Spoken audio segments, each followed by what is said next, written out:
Hi, എല്ലാവർക്കും നമസ്കാരം. ജെയിംസിന്റെ ഏറ്റവും പുതിയ എപ്പിസോഡിലേക്ക് എല്ലാവർക്കും ഹൃദയം നിറഞ്ഞ സ്വാഗതം. 4 അപ്ഡേറ്റുകളേ ഉള്ളൂ. പെട്ടെന്ന് പറഞ്ഞിട്ട് പെട്ടെന്ന് പോവാ, അതാണ് ഉദ്ദേശം. ആദ്യത്തെ അപ്ഡേറ്റ് തന്നെ, അല്ലെങ്കിൽ വേണ്ട, രണ്ടാമത്തെ അപ്ഡേറ്റ് ആദ്യം പറയാം.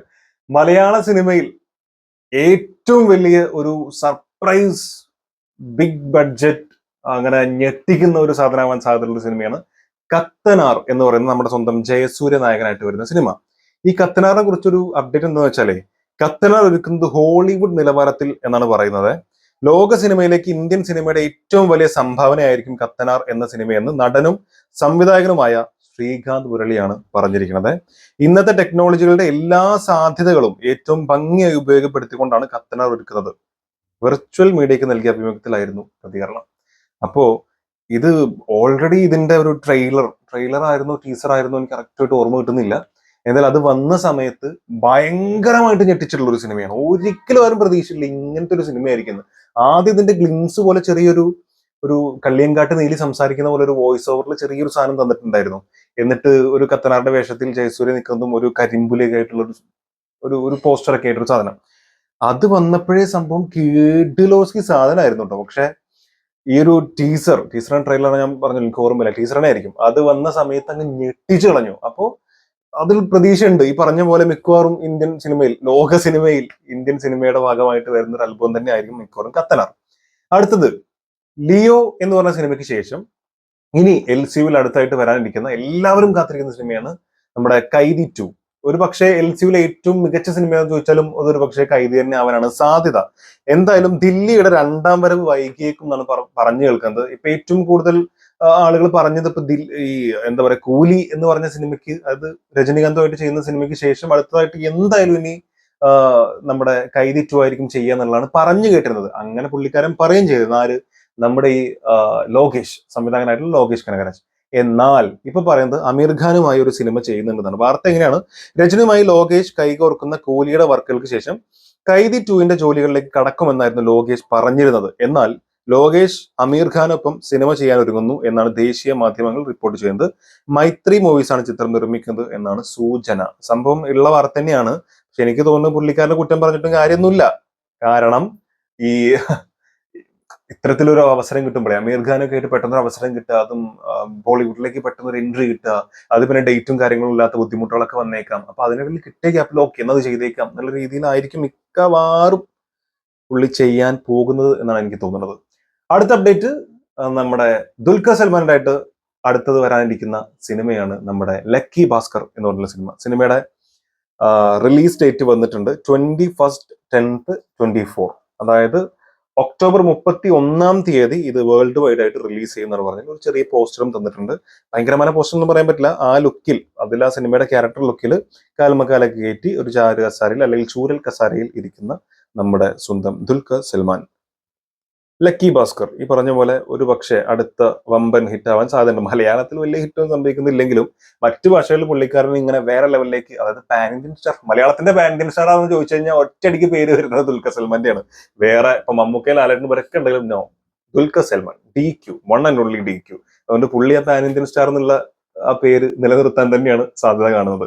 ഇനിയാണ് പറയാനുള്ളത് ഗ്രേറ്റസ്റ്റ് ഓഫ് ഓൾ ടൈം. 2-3 കാര്യങ്ങൾ പറയാനുണ്ട്. അതിൽ ഒന്നാമത്തെ കാര്യം എന്ന് പറയുന്നത്, ഗ്രേറ്റസ്റ്റ് ഓഫ് ഓൾ ടൈം എന്ന് പറഞ്ഞ സിനിമ അനൗൺസ് ചെയ്ത ആ സമയം മുതൽക്ക് ഇത് ജെമിനി എന്ന് പറയുന്ന സിനിമയുടെ, നമ്മുടെ സ്മിത്തിന്റെ ആ സിനിമയുടെ ഒരു എന്താ പറയാ, എന്തൊരു പേര് പറയാ, ആ സിനിമ ഇങ്ങോട്ട് റീമേക്ക് ചെയ്യുന്നതാണെന്നുള്ള രീതിയിൽ പറഞ്ഞു കേട്ടിരുന്നു. ഇനി അതുമല്ല, ഇത് അതിന് ഇൻസ്പയർ ആയിട്ട് ചെയ്യുന്നതാണെന്നും പറഞ്ഞു കേട്ടിരുന്നു. പക്ഷെ ഇപ്പൊ ഈ ട്രെയിലറും മറ്റു സംഭവം കണ്ടിടത്തോളം യാതൊരു ബന്ധവും അതിനില്ല. മാത്രമല്ല വെങ്കട് പ്രഭു ഇപ്പൊ ലാസ്റ്റ് കൊടുത്തിരിക്കുന്ന ഒരു ഇന്റർവ്യൂ ഫുൾ തഗ്ഗായിരുന്നു. അതിൽ പുള്ളിക്കാരൻ വ്യക്തമാക്കിയിട്ടുള്ള വാർത്തയുണ്ട്. വിജയ് സിനിമ ഗോട്ടും ജെമിനിയുമായി ബന്ധമൊന്നുമില്ല. കഥാപാത്രത്തിന്റെ ഏജിങ് നടത്തിയാൽ ജെമിനിമാൻ ആകുമോ എന്ന് വെങ്കട് പ്രഭു. പുള്ളിക്കാരൻ അങ്ങനെയാണ് ചോദിച്ചത്. ഏജിങ് നടത്തിയത് അങ്ങനെ ആവോ എന്നാണ് ചോദിച്ചത്. ആ സിനിമയിൽ ഏജിങ് ചെയ്ത പോലെ ഇതിലും ഏജിങ് ചെയ്തിട്ടുണ്ട് എന്നുള്ളത് മാത്രമേ ഉള്ളൂ. ഗോട്ടിന്റെ റിലീസിനോടനുബന്ധിച്ച് നൽകിയ വാർത്താ സമ്മേളനത്തിലായിരുന്നു വെങ്കട് പ്രഭുവിന്റെ പ്രതികരണം. ജെമിനിമാനിൽ വിൽ സ്മിത്ത് ഉപയോഗിച്ചിരുന്ന ഏജിങ് ടെക്നോളജിയാണ് ഞങ്ങൾ ഉപയോഗിച്ചിരിക്കുന്നത് എന്ന് ചിത്രത്തിലെ ഒരേ ഒരു സാമ്യം. ഊഹാഭോഹങ്ങൾ എവിടെ നിന്നും വന്നതാണ് എന്നറിയില്ല. കഥാപാത്രത്തിന്റെ ഏജിങ് നടത്തിയാൽ ജെമിനിമാൻ ആകുമോ എന്നും പുള്ളിക്കാരൻ ചോദിച്ചു എന്നാണ് പറഞ്ഞിരുന്നത്. എന്തൊരു ചോദ്യമാണല്ലേ. അടുത്തത് ഈ സിനിമയെ കുറിച്ച് തന്നെ പറയാനുള്ള ഏറ്റവും വലിയൊരു വാർത്ത എന്ന് പറയുന്നത് ഇതിലൊരു ക്യാമിയോ ഉണ്ട്, ഇന്റർനാഷണൽ ക്യാമിയോ. അത് ആരുടെയെന്ന് നിങ്ങൾ ഓൾറെഡി അറിഞ്ഞിട്ടുണ്ടാവും. ധോണി, തല ധോണി, അതായത് ചെന്നൈ സൂപ്പർ കിങ്സിന്റെ നായകനും ഇന്ത്യൻ ടീമിന്റെ എക്സ് നായകനുമായിരുന്ന, ഇന്ത്യൻ ടീമിൽ ഏറ്റവും കൂടുതൽ നിലവിൽ ആരാധകരുള്ളത് ആരാന്ന് ചോദിച്ചു കഴിഞ്ഞാൽ ഒരു പക്ഷേ ധോണി ആയിരിക്കാം. അങ്ങനെ പുള്ളിക്കാരന്റെ ഒരു ക്യാമിയോ ഇതിലുണ്ട് എന്നുള്ളതാണ് വാർത്ത കേൾക്കുന്നത്. അതിലൊന്ന് മറ്റേ വൈനോട്ടോ, ഇതായിരുന്നു സാധനം, ആ ഒരു ടീഷർട്ട് ഇട്ട്, മറ്റേ മഞ്ഞ ടീഷർട്ട് ഒക്കെ ഇട്ടിട്ട് നമ്മുടെ തലപതി വരുന്നൊരു സീൻ ഈ ട്രെയിലറിലുണ്ട്. ജസ്റ്റ് ആ പഴയ പോക്കിരിയിൽ വരുന്ന പോലെ ഇങ്ങനെ ഇവിടെയൊക്കെ പിടിച്ചിട്ട് പാൻറ്റൊക്കെ വലിച്ചു കയറ്റി വരുന്ന പോലത്തെ ഒരു സീൻ ഉണ്ടായിരുന്നു.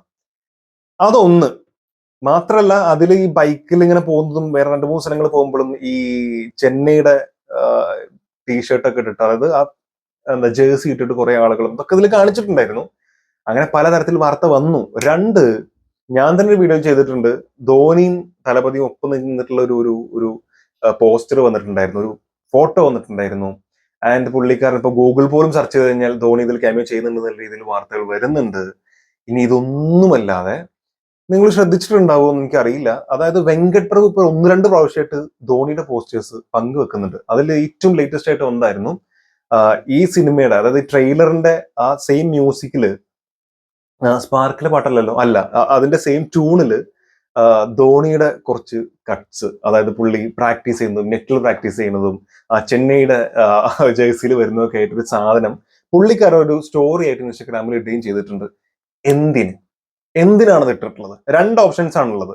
ഒന്ന്, ഇപ്പൊ വലിയ രീതിയിൽ വാർത്തയായിരിക്കുന്ന, അതായത് എയറിൽ ഇപ്പൊ ഭയങ്കരമായിട്ട് കത്തിക്കളിച്ചുകൊണ്ടിരിക്കുന്ന ഒരു സാധനം ഉണ്ട്. അതായത് ഇതിന്റെ ഏറ്റവും എൻഡിൽ ക്ലൈമാക്സിൽ ഇപ്പൊ ട്രെയിലറിൽ നമ്മുടെ തലപതി ഇങ്ങനെ കാണിക്കുന്ന പോലെ ആ ഗ്രൗണ്ടിൽ ചെന്നിട്ട് അവസാനം ധോണിനെ രക്ഷപ്പെടുത്തുകയാണ്. ധോണിക്കെതിരെ ഒരു കൊലപാതകം പോലെ എന്തെങ്കിലും സാധനമോ, അല്ലെങ്കിൽ ആ സ്റ്റേഡിയത്തിൽ വല്ല ബോംബ് ഇടുന്നോ, അങ്ങനെ എന്തോ ഒരു സംഭവത്തിൽ ധോണിനെ പോയി രക്ഷപ്പെടുന്നു, ആ ടീമിനെ മൊത്തം തലപതി രക്ഷപ്പെടുത്തുന്നു, അങ്ങനെ രക്ഷകനാകുന്നു എന്നുള്ളത് ഒന്ന്.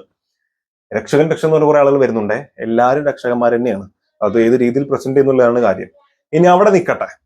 2, ധോണി ഇതിൽ അഭിനയിക്കണം എന്ന് യാതൊരു നിർബന്ധവും ഇല്ല. ഈ ചെന്നൈയായിട്ട് ബന്ധപ്പെട്ട എന്തെങ്കിലും കുറച്ച് സംഭവങ്ങൾ ഇതിൽ യൂസ് ചെയ്യുന്നുണ്ടാവാം, അല്ലെങ്കിൽ കുറച്ച് മുമ്പ് നടന്നിട്ടുള്ള ധോണിയുടെ മറ്റ് എന്തെങ്കിലും സംഭവങ്ങൾ ഇതിൽ യൂസ് ചെയ്യുന്നുണ്ടാവാം. അതിനുള്ള സാധ്യതയുള്ളൂ. ക്യാമിയോട്ട് അഭിനയിക്കല്ലാതെ ചെന്നൈയായിട്ട് ബന്ധപ്പെട്ട് എന്തെങ്കിലുമൊക്കെ ചെയ്യുന്നുണ്ടാവാം. അതിനുള്ള എന്തെങ്കിലും സഹായങ്ങളോ മറ്റു സംഭവങ്ങൾ ചിലപ്പോൾ ധോണി ചെയ്തു കൊടുത്തേക്കാം. അതുകൊണ്ട് ധോണിനെ പ്രൈസ് ചെയ്തുകൊണ്ടോ, അല്ലെങ്കിൽ ധോണിയോടുള്ള ഇഷ്ടം കൊണ്ടോ, താങ്ക്സ് കൊണ്ടോ ഒക്കെ ഇങ്ങനെ ചിലപ്പോൾ ചില വീഡിയോ ഇടുന്നതും ആവാം. അപ്പൊ ധോണി വരുന്നുണ്ടോ, അതോ ധോണിന്റെ ഹെൽപ്പ് കൊണ്ട് ഒരു നന്ദി സൂചകമായി എന്തെങ്കിലും ഉപയോഗിച്ചതാണോ, അതല്ല ഈ സിനിമയിൽ ഇനിയിപ്പോ ചെന്നൈ എന്നുള്ള ആ ഒരു ചെന്നൈ ടീമിനെ എന്തെങ്കിലും ഉപയോഗിക്കുന്നുണ്ടോ? അതിൽ ധോണി വരണമെന്ന് യാതൊരു നിർബന്ധമില്ല. ആ ചെന്നൈ ടീമുമായിട്ട് ബന്ധപ്പെട്ട് എന്തെങ്കിലും പറയുന്നുണ്ടോ ഒന്നും പറയില്ല. ചെന്നൈ ടീം ഓഫ് കോഴ്സ് തമിഴ്നാടായിട്ട് ബന്ധപ്പെട്ട് നടക്കുമ്പോൾ ചെന്നൈ ഭയങ്കര സംഭവം തന്നെയാണ്. അപ്പൊ അത്തരത്തിലാണോ എന്ന് പോലും പറയാൻ പറ്റും. പിന്നെ വിസിൽ പോഡ് എന്നുള്ള പാട്ടും യുനോ അത് ചെന്നൈ ടീമിനായിട്ട് വിസിൽ പോഡ് ചെന്നൈന്റെ മറ്റേ ടാഗ് ലൈൻ. അപ്പോ അത്തരത്തിലാണോ ഒന്നും പറയാൻ പറ്റില്ല. എന്തായാലും സിനിമ കണ്ടാൽ തന്നെ അറിയുള്ളൂ എന്നാണ് സാരം. അപ്പൊ നിങ്ങൾക്ക് തോന്നുന്ന ഊഹാപോഹങ്ങൾ എന്താണെന്നുള്ളത് മറക്കാതെ കമന്റ് രേഖപ്പെടുത്താൻ ശ്രമിക്കുക. എനിക്ക് തോന്നുന്നത് ധോണി വരും എന്ന് തന്നെയാണ്. അങ്ങനെ ആഗ്രഹിക്കാനാണ് താല്പര്യം, അതിനാണ് ഒരു ആവേശം ഉള്ളത്. എന്തായാലും നിങ്ങളുടെ അഭിപ്രായം കൂടി കമന്റ് രേഖപ്പെടുത്തും. അതുവരെ കാണാം. കാണുന്നവരെ.